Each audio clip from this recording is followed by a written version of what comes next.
So I've lived in Atlanta since 2008, and in today's video, I'm gonna share with you what I absolutely hate about living in this city, and I am not gonna be pulling any punches. Now, before we go any further, please keep in mind, I love Atlanta. I live here, my business is here. I have a whole YouTube channel dedicated to how much I love living in Atlanta, Georgia. So the purpose of this video is not to bash the city. The purpose of this video is for people who are thinking about moving here, or they have to move here, and they just wanna know what to expect. They wanna know other people's experiences and what some of the downsides of living here are. And I didn't wanna make the typical list that you usually see mentioning cockroaches and mosquitoes and pollen and humidity. This particular list is sort of about higher level issues that we don't have as much control over, but really impact what your day-to-day experience living in this city will be like. Now, the good news is I could only come up with 4 items. I didn't want to just randomly make a list of 10 or 20 items. These are truly the 4 biggest issues that I personally have with living in Atlanta. And of course, this is going to be very specific to the person. I grew up in the Northeast, so that experience is going to inform how I feel about now living in the Southeast. So keep in mind, these are my opinions. My way is not the right way. This is simply my experience, and I'm hoping this information may help some of you have more context about what your experience could be like. So the first thing I hate about living in Atlanta, and this list is in no particular order, is anti-urbanization. Atlanta is one of the fastest growing metros in the entire country. Tens of thousands of people are moving here every year, and our current infrastructure in urban planning is not adequate for the massive influx of people we're going to see over the next 10 to 20 years. And the 2 biggest consequences of this influx of people and lack of infrastructure is going to be insane traffic and congestion and a severe lack of affordable housing. And in my personal experience, traffic and affordable housing are things you will hear Atlantans complain about on a daily basis. However, whenever potential solutions are brought up to address these issues, locals are often voting against initiatives that have the potential to help. Now, the 2 most common examples that I see of Atlanta being anti-urbanization look like this. You have a lot in an inner city neighborhood like a Kirkwood that's a single family lot, and a developer would like to come in and build, say, 12 or 24 townhomes, depending on the size of the lot.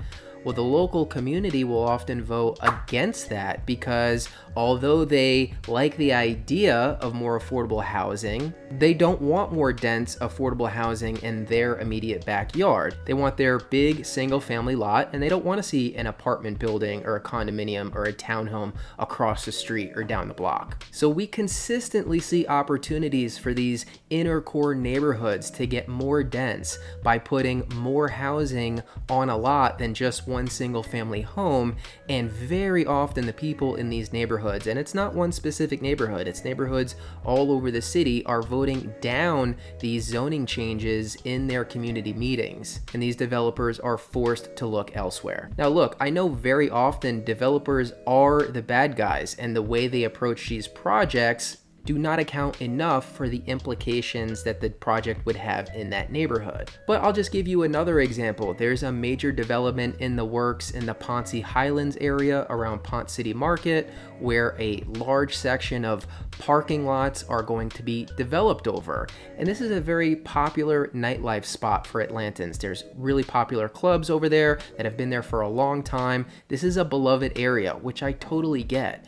But these are the same people who are complaining about a lack of affordable housing, but they don't want you to tear up a parking lot which has no housing on it to put in some modern residential building that, even if it's out of the price range of your average consumer, it would be adding to the supply of housing overall, which is going to have a net beneficial effect for housing costs. So all these types of developments where we're trying to get more dense, whether it's in a residential area or whether it's in a commercial area, get a lot of pushback from locals, even though these are the types of projects that are eventually going to bring down the cost of housing and reduce dependability on cars.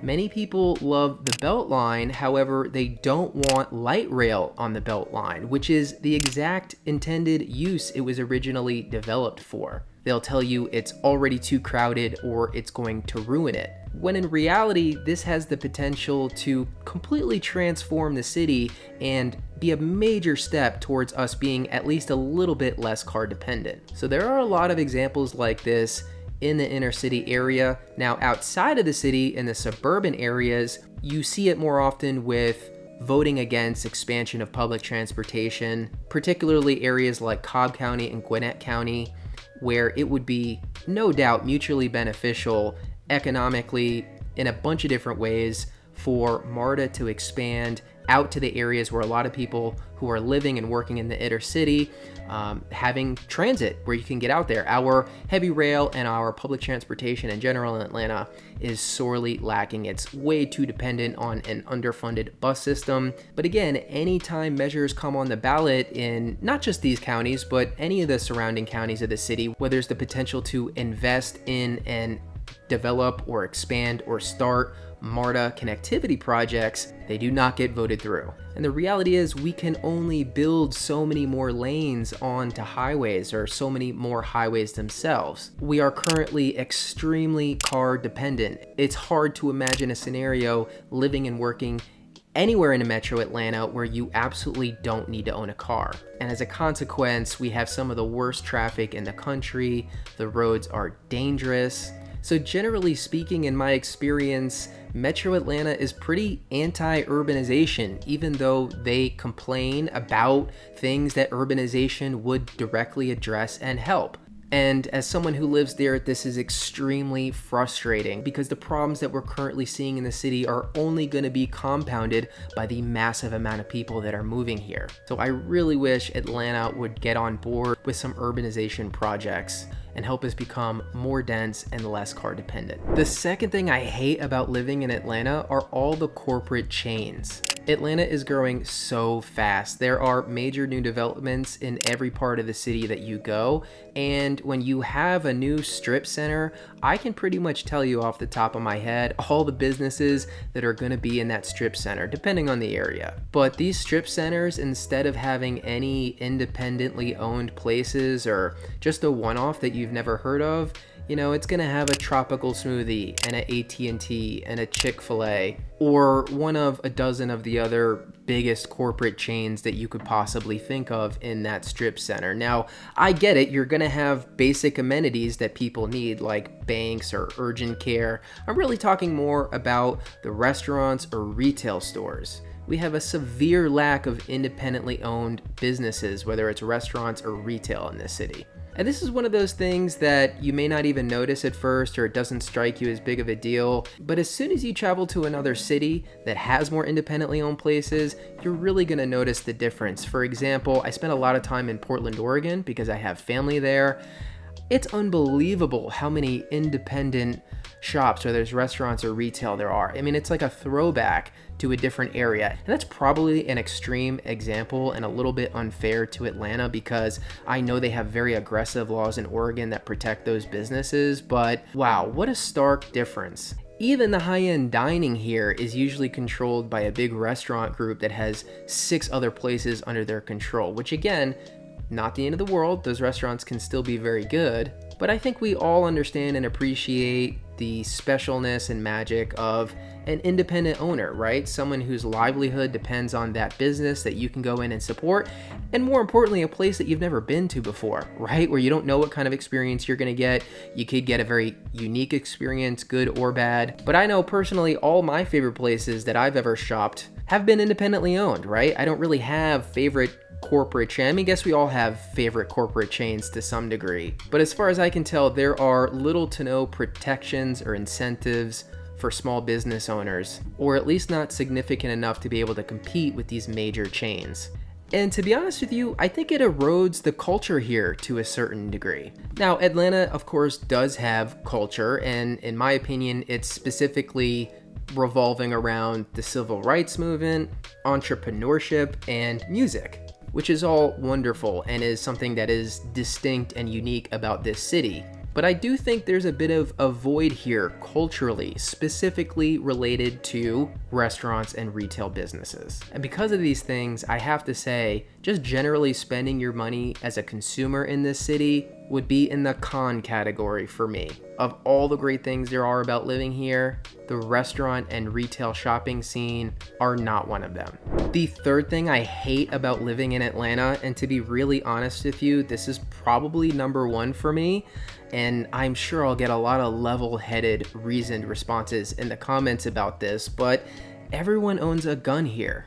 Which, listen, I genuinely have no issue with responsible gun ownership, but as someone who grew up in an area of the Northeast where gun ownership was much more rare and just less prevalent in the society, I do prefer that scenario to my current scenario where whenever I go out, you're gonna see people open carry. You know, the majority of people are probably concealed carry. The overwhelming majority of people in my friend groups are gun owners. Gun violence is very prevalent in Metro Atlanta. You will constantly see stories in the news of some sort of gun-related story. In particular, recently, road rage incidents with shootings on the highway. I just don't like it. It's not my preference. There's absolutely nothing wrong with responsible gun ownership, and just to be clear, I would say the majority of gun owners in my experience around me are responsible owners. And if you think I'm being dramatic or overblowing this situation, just know that in the state of Georgia, residents can carry a handgun in public without a license or a background check. That is the law that Governor Kemp signed in 2022. So, luckily, I have not personally had an issue with gun violence in my life living here. I do have acquaintances, people that I know, who have been the victim of some sort of gun-related violence here. Now, if you're moving here, is it something that you need to be really scared about or concerned you're gonna get shot at any moment? No, I am not saying that. I am not talking about your statistical chances of being involved in gun violence. Again, I'm talking about my personal experience living in Atlanta for 15 plus years now. It is uncomfortable for me, and I do not enjoy living in a city where gun culture and gun ownership is so prolific. But that's just me. All right, and the fourth and final reason why I hate living in Atlanta is the people are inconsiderate. Now listen, before you get your feathers all ruffled, there are great people living down here. In fact, you know, some of my best friends and family now are from and live in Georgia. There are so many wonderful people living here. However, in my experience living in a bunch of different parts of the country in a bunch of different cities, most big cities tend to have a personality type or commonalities amongst the people who live there of ways they behave that may be somewhat unique to that area that you wouldn't find in other areas. And in my experience, although people in the Atlanta area will be outwardly quite nice and kind and often even helpful, are on the whole more inconsiderate than in other major cities that I've lived in. Quick example, I grew up just outside of New York City, and in my experience, New Yorkers, they get a reputation for being kind of loud and brash and gruff. My experience is actually that they have a tough exterior, especially in the city, because they are hyper aware of how their actions impact other people living in that city. There's so many people, it's so dense. New Yorkers are hyper aware of their surroundings, whether it's standing in line, in traffic, in queue, in a store or a government office building. If you're not locked in, paying attention, moving along, you're gonna get yelled at, or at least chirped at a bit, which can certainly strike many people as extremely rude, but it does create a social pressure to be mindful of people around you. And in my experience in Atlanta, that culture is just extremely different. And some people may prefer it this way. But what I mean is, if you live in Atlanta, people are doing their thing and they are not concerned about how it impacts you. For example, this is the only major city I've lived in where consistently I will be in traffic and people will just stop in the middle of the road. Maybe not the highway, but you know, just driving around the city, people just stop their car. Maybe they'll throw on their hazards. And I'm not even talking about getting into the emergency lane or trying to go into a parking spot. I'm talking about just stopping and maybe putting on your hazards, whether it's finishing a phone call or a text or looking at something on the internet. And I'm talking about in the most inconvenient, rude places, like stopped in a turning lane where you have to now pass and take a turn around this car because they're blocking the turning lane. Now again, this is completely anecdotal. I'm sure I'll get a bunch of comments about how that's not someone else's personal experience, but this could also be standing in line somewhere, or going into a retail or restaurant store, or a government building. And I've already mentioned in previous videos about people down here move at their own pace, but not only are they not in a rush, they are, in my experience, not aware or concerned about how anything they're doing is impacting anyone around them. Now, this could cover a whole range of things. It could be some sort of reckless driving, it could be extremely loud neighbors, it could be a government worker having absolutely zero sense of urgency.